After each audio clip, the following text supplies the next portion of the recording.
Well, welcome everyone. Thanks for tuning in today. So today I want to talk with you all about why I don't do health histories and what to do instead. So I've got a few notes here.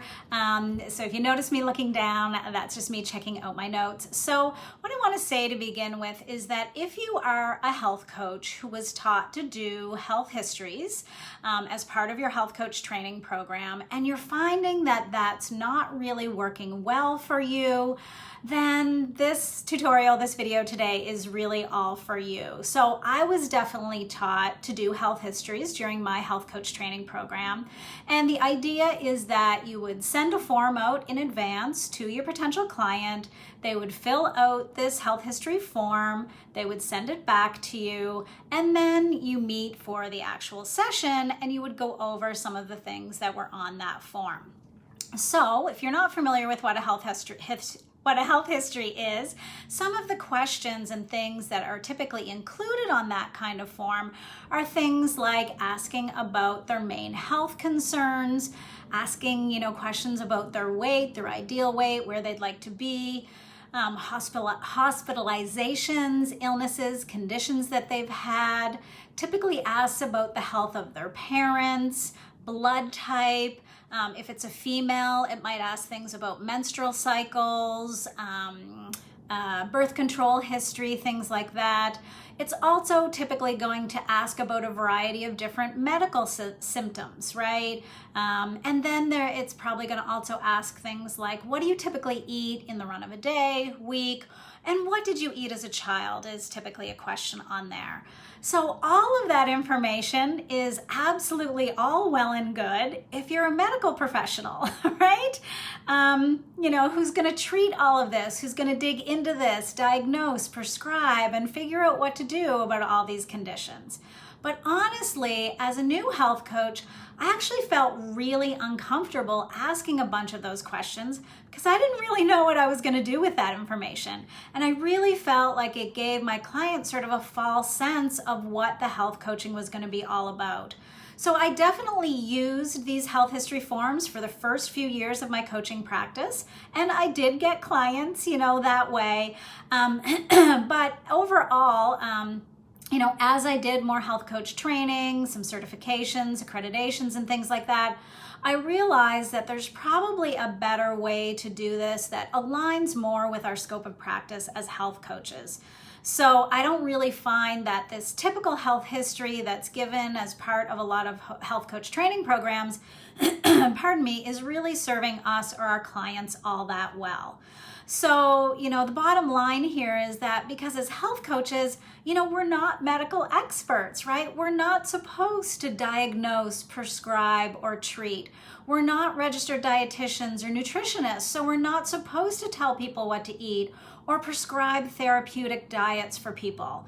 So I was left kind of wondering, why am I asking all of these questions if that's not the work that I'm doing as a health coach? It's like I said before, I feel that going down this road with the typical health history really sets up the coaching relationship on the wrong foot. Because if we're asking all of these medical type questions, then of course the client is going to think that you're going to address all those and help solve them and fix them and diagnose those, right? So to me, again, it just feels really misaligned with our scope of practice as health coaches and what we actually do in our role and in the coaching relationship. So I definitely hear as well many new health coaches calling these initial free introductory sessions, they call them consults, they call them intakes. And I really feel, again, that language keeps us in that medical expert role, right? If I go for a consult, I think that person is a consultant and they're going to tell me what to do. They're going to give me their advice, their expertise, right? It's going to keep us in that role of authority or expert. And again, I just think that this really confuses the client, because then when we actually get into the coaching relationship, into our sessions, we say to the client, well, I'm not this, and this. I'm not going to be able to tell you what to eat. I'm not going to diagnose, prescribe, or treat. So then they're left wondering, well, what the heck are you going to do, right? You set this up as sort of a medical consult. So sets up sort of the wrong expectations in our coaching relationship, I feel. And what I've noticed a lot in working with new health coaches is it really leaves new health coaches feeling confused, feeling in that place of doubt and fear, because they feel like they have to know it all. They have to be able to answer all their clients' medical questions. And again, it's positioning us or them as that medical expert. So of course, you're going to feel ill-equipped. You're going to feel unprepared for those coaching sessions because you have not been trained in all of this, right? To have a list of medications that your client is on and you have not been trained in medications and probably don't know what any of those mean or are, prescribed for. What good does it do for you to have that information other than make you feel ill-equipped and unprepared, right, to actually treat that person? So you're going to feel like you can't answer your client's questions, you're not fulfilling what they need, and again, that really does not serve you well, and it does not serve your client well. Because if we keep things in that medical realm, you have not been trained in that, right? So you're always going to be left feeling like you didn't do a great job, that you didn't know enough, that you didn't have enough training, because that's not what you were trained in. So, we're not trained as doctors or naturopaths or other medical experts. So again, pardon me, why are we asking all of these medical type questions? On a medical intake form. So that's kind of my beef with why I don't do health histories. I hope that makes sense to you. I just hear from a lot of health coaches, when we talk about those forms and they ask me about them, they really feel like, I don't really like that section, or I don't really like when I ask those questions because I'm not sure what to do. Full permission, make your introductory session your own, make it work for you, your clients, whatever your ideal audience is, or your target market, or your niche. Absolutely make it work for you. So whether you've been given that during your health coach training or not, just do whatever's going to feel right for you. And now what I want to share with you is sort of what I do, right? How do I switch this to being a more effective conversation, one that's more aligned with our scope of practice as health and wellness coaches, and a form that's going to, I believe, help convert that potential client into a paying client, because you're actually going to demonstrate what coaching is all about. So that's what I want to share with you now. So as I mentioned earlier, I've done a lot of other health coach trainings and accreditations and certifications over the years. So I've just come to have a maybe better appreciation of really what the coach approach is, what real health and wellness coaching is all about. And so I feel like I've developed, this process that really is more effective and keeps us in our scope of practice. It's really all about, for me, in that discovery call, as I like to call it, about demonstrating coaching, giving your client a taste of what coaching's all about and what they can expect from your coaching relationship. So that's how I like to set it up, and that's really how I like to position it. So you can call it a number of different things. I really like to call it a discovery call. You could call it an exploratory session. You could call it a breakthrough session, a get to know you session. You might even just want to call it a free health coaching session, because you are demonstrating health coaching. Or as well, if you have a specific niche or target audience, you might want to actually work that into the title of this. So when I was coaching around stress and resilience, I called it a stress breakthrough call, right? So it was just more aligned, more specific to my niche and target audience. So what I don't recommend that you do is call it an interview, a consult, a health history, an intake. Again, that language is really keeping us in that role of medical expert authority, which is really not our role, right? So as I was saying, I really like to focus more on the coaching process and demonstrating those coaching skills during the discovery call. So, like I said, it really gives the client a taste of what they can expect from you and what coaching feels like and looks like. So, instead of a bunch of medical questions that I'm asking, I'm really demonstrating the coaching process and demonstrating those skills. I'm showing up as a guide, as an ally, as a supportive partner, as a committed listener. Those are the things that I want my client to know about me because that's who I am as a coach. So we're really demonstrating the coaching skills during this discovery call. So what are those skills that we'd really want to get across during that first call? They'd be things like, developing that rapport and trust with the client. Really, this is your first interaction with a potential client. You want to develop that connection, that sense of relatableness.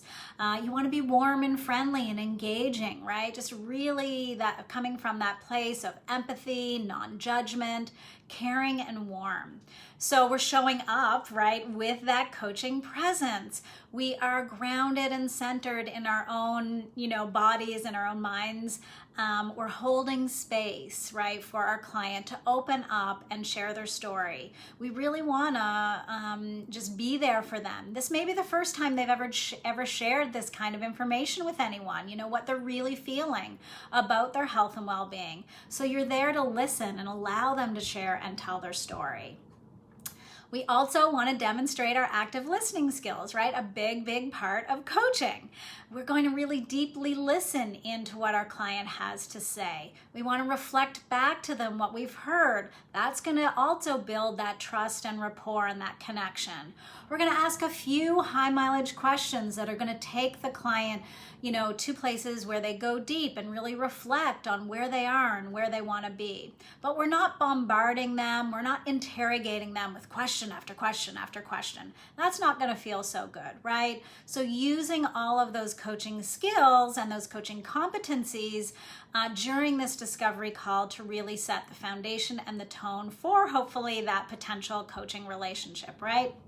So what do I do during these discovery calls? I want to share with you sort of the 5 steps of my process during a discovery call, which again really highlights those coaching skills and the coaching process. So in coaching, some of the key things that we do is identify the current state with the client. Where are they? What's going on with them today? Then we look ahead to the future at where they want to be, right? Those are 2 key aspects of the coaching process. And then we usually help the client develop an action plan of how they're going to get from current state to future state. And that's kind of the basic framework that I like to use during this discovery session. So absolutely, we're going to start with the current state. So where is the client today? You want to ask the client questions like, what brought you to health coaching? What inspired you to reach out and find a health coach? And what brought you to this session here today? What inspired you to reach out to a health coach? What is your challenge, your problem? Where are you stuck? What's that obstacle or issue that you're currently dealing with? Tell me about that. I want to hear about how you're feeling. I want to understand the impacts of whatever this issue is. What are the impacts that it's having on you, your family, your life, your relationships? So that's all about the current state, which is really about having the client state out loud how they're currently feeling. They obviously reached out to a health coach because they're having a problem in some way, right? They're stuck. They're not moving forward. They're just having an obstacle and challenge in some way. So we want the client to be able to fully share that part of their story. They can get it off their chest and to really get a sense of maybe how bad it really is right now. For someone to reach out and get help, that takes a lot, right? So clearly they're not in a good place. And this is really going to help them feel inspired to want to make a change. When they share how bad it is and all of the impacts that this is having on their health, their well-being, their life, obviously they're going to want to make a change, right? So that's the first step. Really explore that current state and allow the client to share their challenges and all the impacts that it's having on them. then we can invite the client to look ahead to the future state, right? So if you were able to move through all of that, if you were able to overcome it, to work through it, what would be that ideal outcome for you? What would that look like? What would that desired state be for you? What's the vision that you have for your health and well-being or your life? So this is really going to get them excited about, okay, if I worked with this health coach and we were able to move through this, this is what's at the other end. This is the payoff. This is the outcome. This is the result that I'm looking for. And they're going to get excited. And that's where motivation comes from, right? When we can envision what that ideal future state looks like, it gets us really excited to want to make the change, to do the hard work to get to that ideal future state. So really important that you explore that with the client. So you have a sense of where they are today, where they're stuck, where they're challenged, and you have a sense of where they want to be. And then before kind of wrapping things up and moving into the invitation for coaching, you might also want to ask the client things like that are going to help you get a sense of how important this is for the client. How ready are they to make these changes? So asking questions around importance and readiness for change are really important. So on a scale of 1 to 10, how important is it for you to work on this in the next 3 to 4 months? How ready are you to tackle this, in the next 3 to 4 months? Have you been thinking about this for a while? Because we know if the client's been thinking about this and thinking about it and they've finally reached out, chances are they're, at the end of the rope, they're ready to start working on this. We could also ask things like, what have you already done to work on this, to make the change? Because we can maybe help them draw on some of those past experiences. So what's worked for you in the past could also be helpful. So in asking these questions about importance and their readiness for change, it's really going to give the client, some self-awareness. Yes, I am ready. I'm excited to take this on and jump into this. Or, you know what, I just started thinking about this. This is something really new for me. I think I need to think about it more for a while. And that's okay, right? You're just gauging where the client is and how ready they are to maybe work with you. So then, we really want to use our reflective skills here. And so you've come to, hearing everything from the client. So you want to do a really nice, thorough summary. You want to reflect back to the client what you've heard, how challenged they are and all the impacts that they're having, how excited they are about the future, and how important and ready they are. How important this is to them and how ready they are to start making the changes. So a nice reflection, a nice summary so that they know that you heard them. Again, that's going to build the trust in you. Wow, she really gets me. She really heard me, right? She really understands what I'm going through. And then you can move into the final step, which is that invitation to coaching. So you're really inviting the client, the potential client, into that coaching relationship with you. So you might say something like, I believe, based on my own personal experiences and my education and training, that I could really support you in moving forward with your health and wellness goals. Would you like to hear a little bit more about how we could work together? And then you can move into talking with your client and sharing with them more specifics about your program, about your coaching offer, the details, the benefits, the features, the pricing, all of that. So you just move into that part of the conversation, which we're not going to have time to go through all of that today. But I hope what I've shared with you today, really helps you understand how much more powerful our introductory session, whatever you call it, with the client can be, when you start to demonstrate those coaching skills, when you share with the client what coaching's all about and they get a taste of it, and you really start to build that rapport and trust with the client. It's really, really important. For me, that is all so much more powerful and hopefully going to be more powerful in converting that potential client into a paying client than just going through a bunch of medical questions.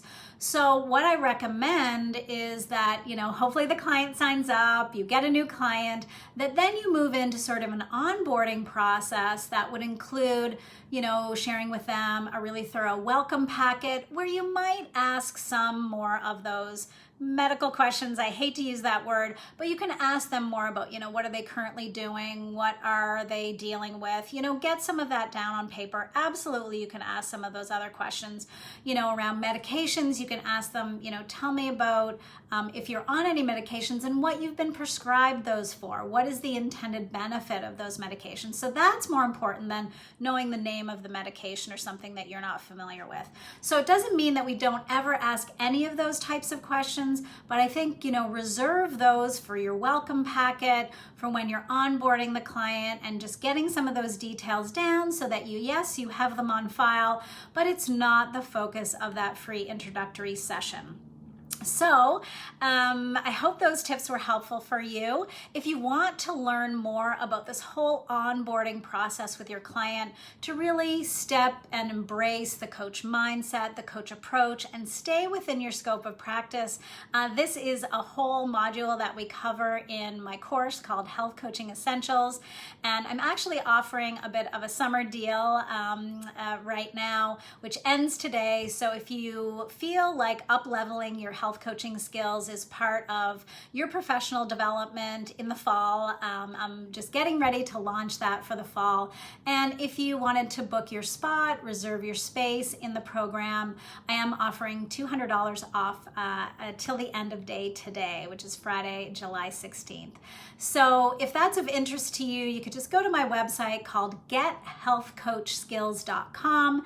That's gethealthcoachskills.com, and you can read all of the details, and I'd love to have you in the program in the fall. To learn more all about this onboarding process, how to do discovery calls, I give you the full script of every question that you ever needed to ask, and then share with you a full welcome packet and agreement to really set up your coaching relationship on a solid foundation. So any questions, any questions that you have, please post them in the comments below, and I would absolutely love to answer them for you. So hopefully this has been helpful. Have a great day, everyone. Talk to you real soon. Bye.